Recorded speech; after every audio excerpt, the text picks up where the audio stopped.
Assalamu alaikum. Welcome to Islamic History Tutorials brought to you by the Islamic History Podcast. Today we're going to talk about the Prophet's wives, sallallahu alaihi wasallam. Most of this information you can get from the podcast we have about the Prophet's life called the Prophet Muhammad Podcast, which is available on all major podcasting platforms. So let's go ahead and get right into it. First we have Khadijah bint Khuwaylid. She was the Prophet's first wife, whom he married when he was 25 years old and she was 40 years old. Khadijah was the mother of all of the Prophet's children, with the exception of Ibrahim, whom we'll talk about later on in this video. We discussed the Prophet's marriage to Khadijah in episode 3 of the Prophet Muhammad podcast. His second wife was Sawdah bint Zam'a. She was an elderly widow. The Prophet married her a little after Khadijah died, and we discussed his marriage to her in episode 9 of the Prophet Muhammad podcast. The Prophet's third wife was Aishah bint Abi Bakr. She was the Prophet's youngest wife, and she was also the only wife of Prophet Muhammad sallallahu alaihi wasallam who was not previously married. However, the Prophet's marriage to Aisha is probably the most controversial, primarily because of her young age. This is more of a controversy now. It wasn't really an issue back in his day. But many people who criticize Islam often bring up his marriage to Aisha at such a young age. And we discussed her age and all the theories regarding her age in depth when we discussed this marriage.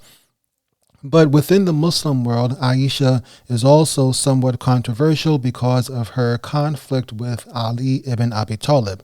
Aisha fought a battle against Ali, radiyallahu anhum, called the Battle of the Camel, which we have discussed in the Islamic History Podcast in season 2 of the Islamic History Podcast.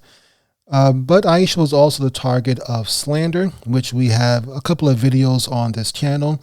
But if you want to hear the whole story in the podcast, go to Islamic History Podcast, season 4, episode 1. One of the significant things about Aisha, however, is that she was involved in the revelation of many verses of the Quran, both directly and indirectly. The Prophet's fourth marriage was to Hafsah bint Umar, that is, the daughter of Umar ibn al-Khattab. Hafsah's husband was killed in the Battle of Uhud, and the Prophet married her soon after that. This was discussed in episode 18 of the Prophet Muhammad podcast. Hafsah was the closest to Aisha in age, and there are many stories of them both arguing and conspiring together. We discussed her life in depth as well. The Prophet's fifth marriage was to Zaynab bint Khuzaymah. Her husband was injured during the Battle of Badr, and he died soon after that. After her husband died, the Prophet ﷺ then married her. However, she died a few months later, and we discussed this in episode 23 of the Prophet Muhammad podcast. His sixth wife was Salamah bint Hind. Her husband died from injuries at the Battle of Uhud, and the Prophet married her soon after that. Salamah was the last of the Prophet's wives to die. Basically, she lived the longest of them all, and we discussed his marriage to her in episode 23 of the Prophet Muhammad podcast. His seventh wife was Zaynab bint Jahsh. She was previously married to Zayd ibn Haritha, and this was a controversial event at the time because Zayd was the Prophet's adopted son, and some of the enemies of Islam at that time used this to demean the Prophet. However, from the Muslim perspective, Zayd was not the Prophet's biological son, and Allah subhanahu wa ta'ala permitted this marriage. Furthermore, some people today try to make it seem as if the Prophet forced them to get divorced to satisfy his own desires. That was not the case at all. In fact, Zayd and Zaynab were in an unhappy marriage, and they really weren't a great fit, with Zaynab being part of the Qurayshi nobility and Zayd being a former slave from another tribe. Anyhow, we discussed this event in great detail and in great length in Islamic History Podcast Season 1. However, this season is now archived, and the only way to access it is to become a member of IslamicHistoryExclusive.com. We have 2 tier levels. One is free, one is paid. You can get this story regarding the marriage of Zayd and Zaynab for free. Just go to IslamicHistoryExclusive.com and sign up. There's no charge for that. The Prophet's 8th marriage was to Juwayriyah, bint al-Harith. Kind of hard to say her name there. Anyway, she was the daughter of the chief of Banu Mustalik. She was taken captive along with most of her people after the Muslim victory at the Battle of Banu Mustalik. However, she married the Prophet, and part of her dowry, so to speak, was the freeing of most of her people. And we discussed this in episode 4-0, or the same episode that we discussed the slander against Aishah radhiyallahu anha. The Prophet's 9th marriage was to Habibah, bint Abi Sufyan, or bint Abi Sufyan. As you can tell by the name, she was the daughter of Abu Sufyan, who was the primary enemy or the leader of the fight against Prophet Muhammad. He led the Quraysh in a couple of wars against Prophet Muhammad sallallahu alaihi wasallam, a couple of battles, I should say. Anyway, Habibah immigrated to Abyssinia before the Hijrah, that is, before the Prophet ﷺ moved to Medina.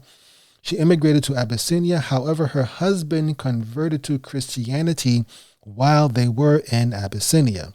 Abyssinia was a predominantly Christian nation at that time, and it still is today, with now it's called Ethiopia, and Ethiopia is still primarily Christian.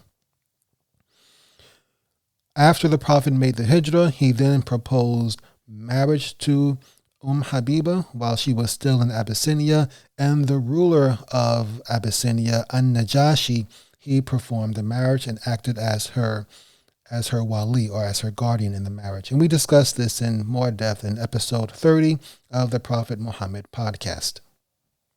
Next, we have Safiyyah bint Huyay.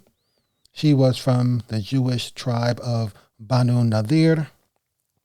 The Prophet married her after the victory at the Battle of Khaybar. There are some that say that she was a descendant of Prophet Harun, and Allah knows best. And we discussed both the Battle of Khaybar and the Prophet's marriage to her in episode 31 of the Prophet Muhammad podcast. And finally, we have Maymunah bint al-Harith. She was the last woman the Prophet married, and the Prophet married her during Umratul Qada. Umratul Qada is the Umrah of fulfillment because it was made the year after the Treaty of Hudaybiyah. Very brief recap. The Treaty of Hudaybiyah, the Prophet and his companions were prevented from making Umrah, which is the minor pilgrimage, and so they came back the next year and performed Umrah, which was called Umratul Qada, or the Umrah of fulfillment, because they were fulfilling the missed Umrah from the previous year. In any case, this was all discussed in great length in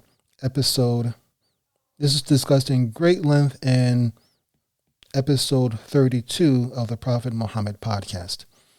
All told, the Prophet ﷺ had 11 wives, but he also had 2 concubines. We'll discuss them now. The first was Mariyyah al-Qubtiyya, or Mariyyah the Copt. She wasn't really the first, actually, but this is not really these 2 are not in chronological order. I believe the second concubine, Rayhanah bint, was actually before Mariyyah. Be that as it may, Mariyyah the Copt, or Mary the Copt, she was the mother of the Prophet's son Ibrahim. She was a gift. She was already a slave in Egypt. She was a gift from the Byzantine Patriarch of Alexandria, and we discussed this in episode 30 of the Prophet Muhammad podcast. And then finally, we have his second concubine, Rayhanah bint Umar. She was taken captive after the siege against Banu Qurayza, one of the Jewish tribes of Medina. She accepted Islam after many years with the Prophet. There are some that say the Prophet married her after she converted.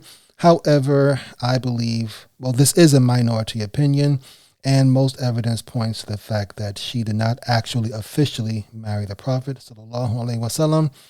And this was discussed in episode 27 of the Prophet Muhammad podcast.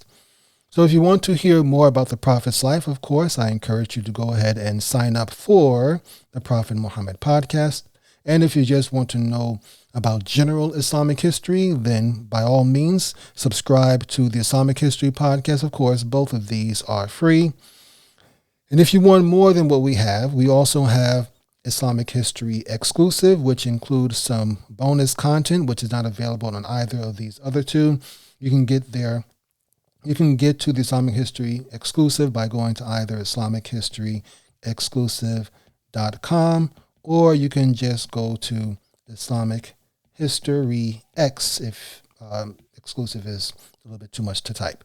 Anyhow, I hope you enjoyed this, inshallah. If you like this tutorial, please leave a comment and I will do more of these, inshallah. Like it and subscribe to this channel if you have not already, and click that little bell there so you can be notified when new videos are uploaded. Until next time, thank you very much for listening. Assalamu alaikum wa rahmatullahi wa barakatuhu.